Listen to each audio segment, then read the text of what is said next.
Good evening. I can't do this without my brothers. So, Wendell, it's three of us. As everyone knows, Wendell is the oldest, and then there's Kenny Richard, and then there's me. And we're going to stand here and talk to you all about one of my sheroes, and that's Cora L. Baby Morris. But I'm going to let Wendell start.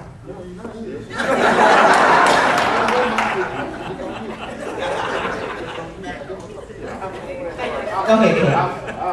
I'll start. How about that?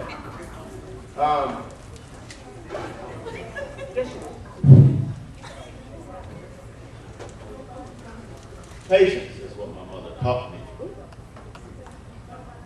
And being a strong discipline, being silent, and then let me say something else. Being silent but deadly, she also taught me that too. And I'll give you an example of the silent but deadly part. I was about 10 years old, and we had moved right across the street from St. Ken. And Angie was washing dishes. Mama told me to go downstairs and help her. I didn't want to help. So Mama come downstairs, and I'm just sitting there. She said, "You don't want to help Angie wash the dishes?" I said, "No." She said, "It's okay, baby. You don't have to help her." So that's what I did. I went back upstairs. About 2 seconds later, everything in the room moved. How you say the furniture be moving? The furniture was moving, and I was doing the running, and I couldn't run fast enough. My belt was swinging, and I was getting tagged. And when she got a hold of me, it was lights out. And the thing that I learned the most was she said to me, which I never forgot, "Don't you ever again not do something that I tell you to do." Lesson learned. As you can see, 35 years later, I can still tell you that story. Lesson learned. Okay, but patience, she taught me a lot of patience. She taught me a lot about it. There's just so many instances, Mom, the day I went away when I was 18. He said, "Don't let the army take you." I remember that. I always come back home. They didn't take me.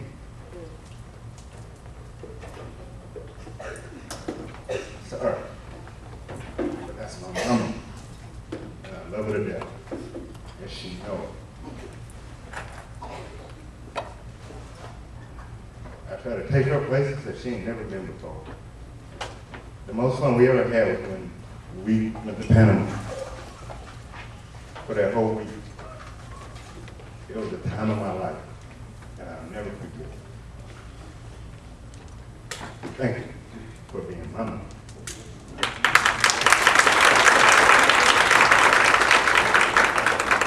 Your turn. Well, you guys happen to get me up here twice at the same time. That's never happened. Cora L.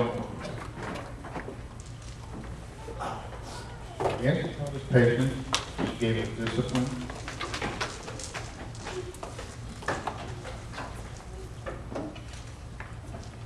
We went through a lot.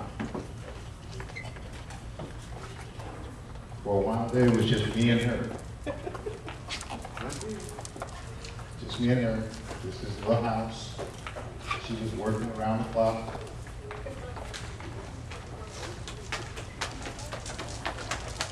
That's where I learned patience, discipline, and strength. We had to do it ourselves for a while. She was working. And that made us stronger and more powerful than we ever thought we would be. We love you. We thank you. There's nothing more we can say.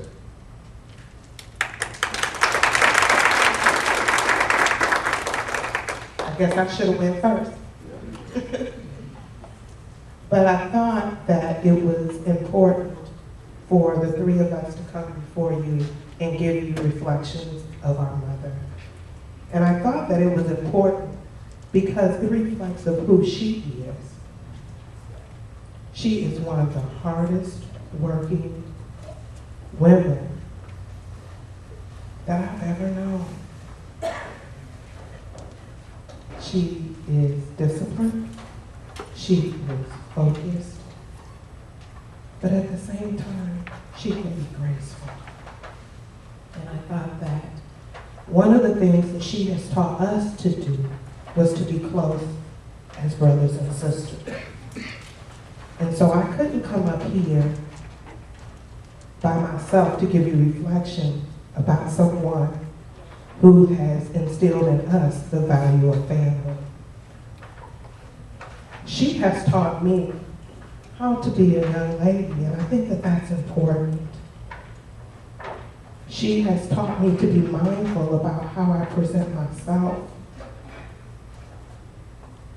not to necessarily to the world around me, but to my God. And that's something that I treasure each and every day of my life.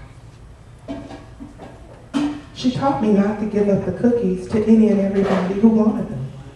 I'm just gonna keep it real because we need to say stuff like that to young people.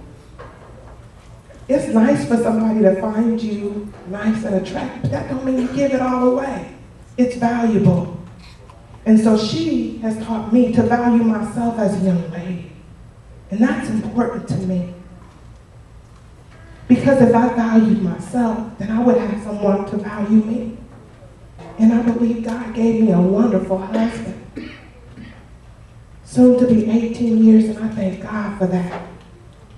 But I always reflect every morning to my God giving me such a beautiful person for a mother.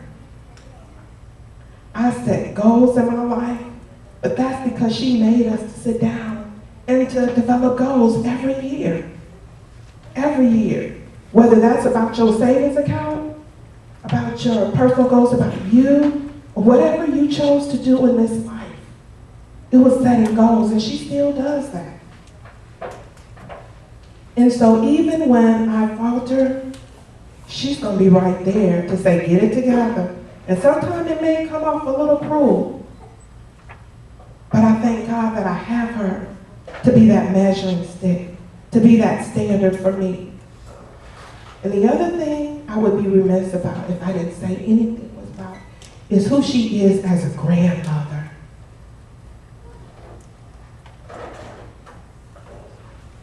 I don't know what it's like to be a grandmother, but I know when I become one, I want to be like her.